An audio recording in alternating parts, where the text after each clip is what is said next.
First frame news, खबर हर पल।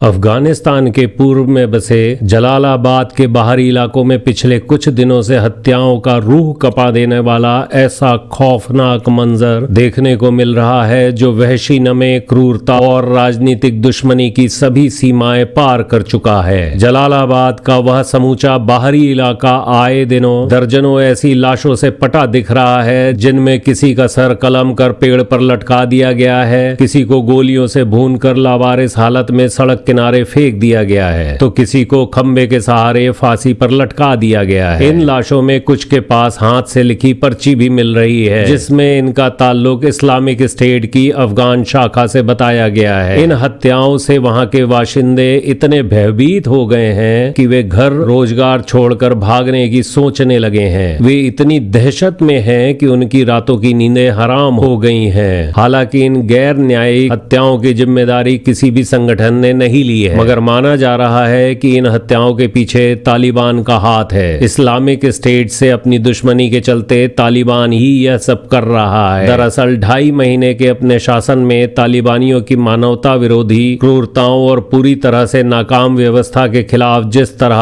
अफगानिस्तान के कई शहरों में प्रदर्शन हो रहे हैं उससे ध्यान भटकाने के लिए तालिबानियों ने यह हथकंडा अपनाया है। सबसे भयंकर विरोध प्रदर्शन जलालाबाद में ही हो रहे हैं। इसीलिए जलालाबाद में होने के कारण यहां दहशत फैलाने की मंशा के चलते यह हत्याएं की जा रही हैं। जलालाबाद में पश्तून आबादी बहुत बड़ी संख्या में रहती है जो तालिबान की रीढ़ है, इसलिए वहां किसी भी प्रकार का संतोष पनपना तालिबानी हुक्मरानों के लिए गवारा नहीं है। वे वहां जरा सा भी शक होने पर इस्लामिक स्टेट से जुड़े किसी को भी बख्श नहीं रहे हैं। मगर तालिबानी हुक्मरान इस्लामिक स्टेट के सबसे खूंखार आतंकी संगठन खुरासन गुट के ऐलान से भी भयभीत हैं कि अगर तालिबान शासन ने इस्लामी और शरिया कानूनों को पूरी तरह लागू नहीं किया तो वह अफगानिस्तान को तबाह कर देगा। संगठन के सबसे बड़े आतंकी नेता नजीफुल्लाह ने यह आरोप भी लगाया है कि तालिबानी शासन में शरिया कानून लागू नहीं हो रहे हैं। जो नेता इसे लागू करना चाहते हैं उन्हें किनारे कर दिया जा रहा है। हैबतुल्लाह खुंदजादा इसके सबसे बड़े उदाहरण हैं। ताजा खबरों के अनुसार तालिबान इनके आगे झुककर शरिया कानून लगाने की सोच रहा है और शायद यह भी हो सकता है कि कुछ ही दिनों में शरिया कानून लागू किया जाएगा।